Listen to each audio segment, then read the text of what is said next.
Alors nous repartons donc pour la partie 2 et la dernière. Donc le conseil des prud'hommes, donc la définition des conseils des prud'hommes dans un premier temps. Donc le conseil des prud'hommes, c'est finalement le juge compétent pour régler tout ce qui touche à des litiges individuels nés à l'occasion d'un contrat de travail. Alors je vous ai repositionné le terme prud'homme hein, qui est apparu au XIe siècle et qui signifie en substance homme de valeur, prudent, sage. Alors, ce qu'on peut dire, bon, c'est que le Conseil des prud'hommes, vous le savez, il est là pour, je vous l'ai dit, pour juger les litiges. Euh, mais avant d'aller devant les prud'hommes, il est toujours recommandé finalement de résoudre ce litige finalement grâce à, dans un premier temps, une procédure qui peut être à l'amiable. Alors, et c'est qu'en cas de finalement d'échec de la procédure à l'amiable, qu'à ce moment-là, finalement, eh ben, les parties, hein, les parties au litige pourront saisir le juge, mais simplement, il faut qu'au préalable, ils en passent finalement une médiation conventionnelle. Alors, qu'est-ce qu'une médiation conventionnelle? C'est un moment où les parties au litige choisissent un médiateur qui va être chargé de les aider finalement à résoudre leurs différends. Alors, c'est différent qui ne peut porter que sur, finalement, ce différent qui ne peut porter que sur des droits acquis pour lesquels il est possible de négocier. Voilà. On ne peut pas négocier sur des choses qui n'ont pas été acquises, qui n'ont pas été discutées. Donc, on ne peut négocier que sur des choses acquises qui ont été portées, finalement, négociées et portées au contrat de travail. Et en cas de réussite, l'accord peut être homologué par le Conseil des prud'hommes et avoir une force exécutoire, c'est-à-dire devoir être exécuté. On a aussi une procédure participative qui relève de l'amiable, là aussi.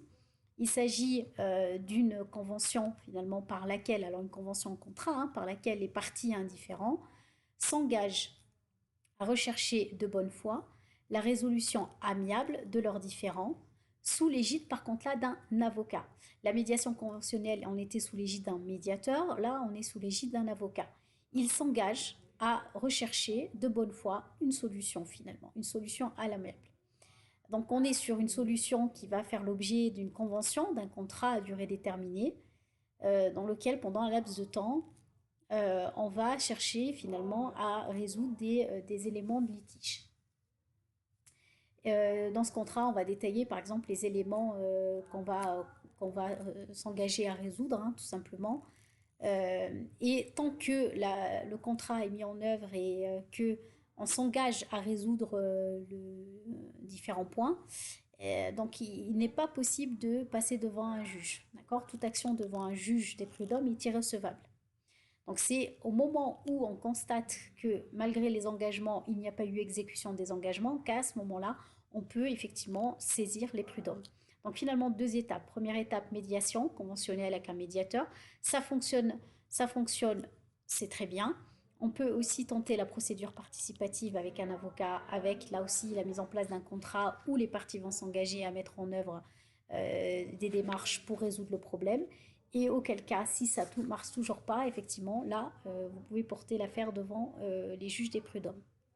Alors, l'organisation du Conseil des prud'hommes, donc c'est la juridiction compétente pour tout ce qui est litige, comme je vous l'ai dit, individuel entre employeurs et salariés. Et ça porte généralement sur le contrat de travail, hein, d'accord? Et donc, un point du contrat de travail ou encore là, lors de la rupture tout simplement du contrat de travail. euh, voilà, donc deux cas, hein. On a un litige pendant le contrat de travail ou on a un litige au moment de la rupture du contrat de travail. Donc le Conseil des prud'hommes, il est finalement divisé en 5 sections. Ils ont chacun leur spécialisation. On va retrouver par exemple celui du commerce, celui de l'industrie, de l'agriculture et tout ce qui est encadrement et activités diverses. Donc, et chacun finalement est spécialisé dans son domaine. Euh, Ce qu'il faut savoir, c'est que à l'inverse des autres juridictions, le Conseil des prud'hommes, finalement, il n'est pas composé de juges professionnels. D'accord? On a ce qu'on appelle des conseillers prud'homaux qui sont autant finalement de salariés que d'employeurs. D'accord? On les a parmi les formations de conciliation, on les a dans ce que je vous et plutôt au niveau des procédures hein, de médiation ici. Hein. On va retrouver dans les membres de médiation, parmi les membres des médiations conventionnelles et des procédures participatives, et on va aussi les retrouver lors du jugement. Alors, il y a une parité, hein, le conseil de prud'homme est paritaire. Il y a autant de salariés que d'employeurs, ce qui semble logique, hein, puisque s'il y avait plus d'employeurs que de salariés ou vice-versa, on pourrait penser que les jugements seraient, on va dire, inappropriés. C'est peut-être pas le terme inapproprié, mais bon, je pense que vous devez trouver là, au moment où vous m'écoutez. Euh, ce qu'il faut savoir aussi, c'est que ces personnes-là sont désignées tous les 4 ans. Et puis, il y a eu un changement à partir de janvier 2018. Désormais, les conseillers sont choisis par le ministère du Travail et le ministère de la Justice. Voilà. Donc, ils ont été proposés au préalable par les organisations patronales et syndicales, et ensuite, c'est le ministère du Travail qui fait son choix. Et donc, le mandat, là aussi, il y a eu un changement. Je vous avais dit 4 ans, et avant, il était à 5 ans. Voilà. Ensuite, qu'est-ce que je peux vous dire sur la procédure prud'homale et on terminera sur ça. Alors, les compétences d'attribution.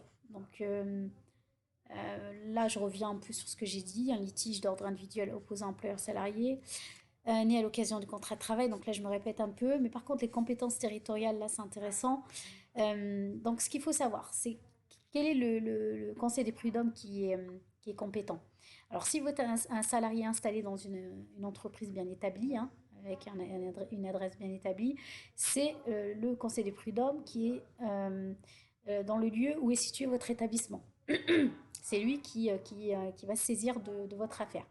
Par contre, si vous êtes un salarié, travaillez pour l'entreprise, mais qui est hors de tout établissement finalement, vous avez un statut particulier.